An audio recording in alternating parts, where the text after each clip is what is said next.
Vino ima više prirodnih sastojaka nego recimo krv, ljudska krv ili čak majčino mlijeko. Imamo sreću što je Europa domovina Vitis vinifere, znači vinove loze naše pitome koja daje najbolja vina, a opet u toj Europi imamo Dalmaciju koja je riznica autohtonih sorti. Naime, Hrvatska je 7. u svijetu po autohtonim sortama, a u tim autohtonim sortama, zamislite, Hrvatske Dalmacija nosi preko 3 dijela.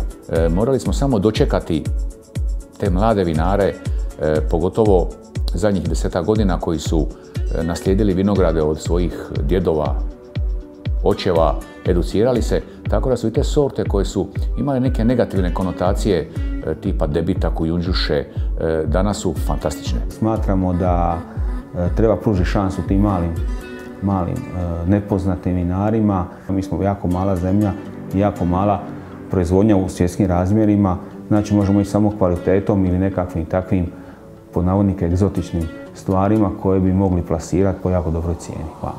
Vino je tekućina koja je po svojoj definiciji i po svome cijelome, ajmo reći, svojstvu je hrana. Znači ono je dodatak prehrani, eventualno nešto što je za ljuckanje, uživanje, nikako nije sredstvo kojim se gasi žeđ. Vino daje snagu, vino je dezificijens.